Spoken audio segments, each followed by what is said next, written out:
do this several times as we go through this. I'm going to pause and give you a chance just to like take a deep breath and see what's going on.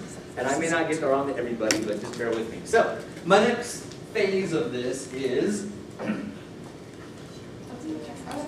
as students, we're trained to sit still, listen to what the teacher says, like you are right now. By the way, you've been trained very well, thank you.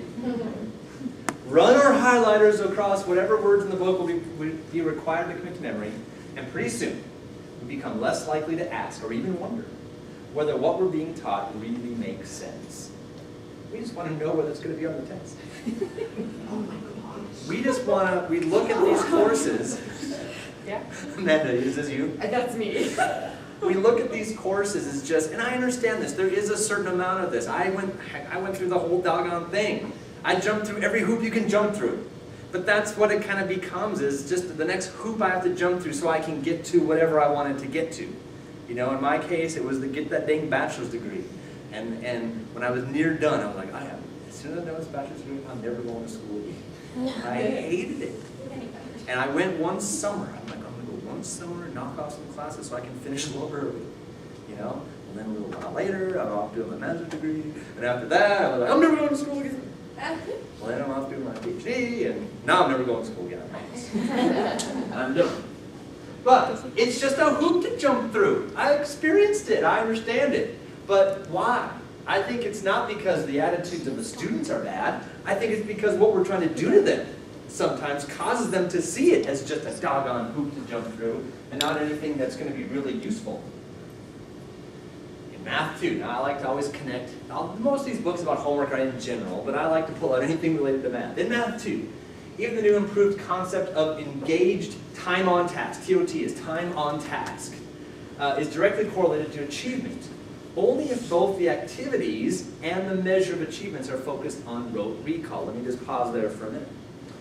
If you look at over the years, we've had like the Terra Novas, you guys know as kids, the Terra Nova test, maybe you guys took them in elementary school, or the Stanford Nines, or when I was in school, the Iowa Basics, or now the Ames test. What do those tests really assess? They attest what I like to call trivial pursuit. They just, if you remember it, recall, remember, recall, remember, recall. And so our teaching, even if we are trying to get kids engaged, whatever that means, what are they engaged in doing? The activities that they're engaged in doing often are just helping to focus on that rote memory so they can pass the test. And then we send them home with more of that practice of activities of recalling so they can learn to recall quickly. And so the task, which you read about in chapters 2 and 3 now in our book, right? The kind of tasks that we expect students to do are really important. And the sad state of affairs, I think, is that mostly these tasks are focused on recall. By contrast, here's the research. There is no linear positive relationship for higher level mathematics activities, including mathematical applications and problem solving. That is, there's no evidence that would say that what we currently do to kids in terms of this rote recall has any impact on mathematical, mathematical applications and problem solving. Just because you can finish a sheet of arithmetic problems doesn't mean you can solve a real problem.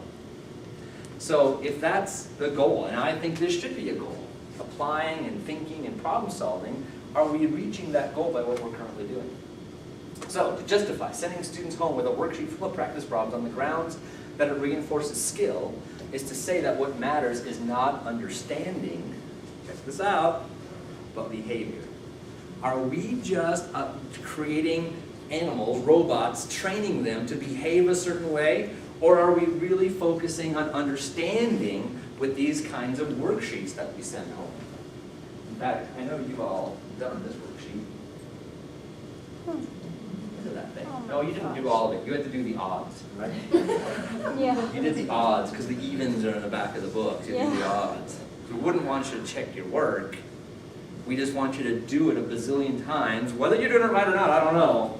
But do it a bazillion times so you can practice doing it. The behavior, not the understanding. William Brownell says, if one is to be successful in quantitative thinking, numerical thinking, one needs a fund of meanings. You know, like the meaning of place value, the meaning of addition, not a myriad of automatic response, he wrote. Drill does not develop meanings. Repetition does not lead to understanding. In fact, if arithmetic becomes meaningful, it becomes so in spite of drill. Just because you did it 50 times doesn't mean you understand it. Just because you can say, like with place value, ones, tens, hundreds, thousands. I think you all agree now. It doesn't mean you understand it. You just remembered that it's ones, tens, hundreds, thousands, but you don't know why it is. In reality, it's the children who don't understand the underlying concepts who most need an approach to teaching that's geared to deep understanding.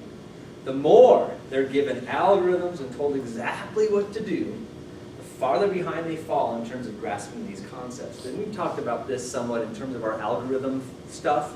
If we just say, here's what you do. You start on the right, you carry the 2, you do, They're like, oh, whatever, I don't know. I'll just do it. And I'll go home and do a sheet of problems, and I won't understand any of it. We need to step back and make sure we're looking at meanings, understanding, and that's really the important thing. So let me pause there. Kind of focused on the mathematical side of things and thinking about what we've been doing in this class or maybe your past experiences. I have a question for you. What's your homework look like? I'm not going to say that we shouldn't give homework. I think we should. But what homework should we give? Take a minute and talk about that. What homework might we give? And actually, you can pause. Yeah, thank you.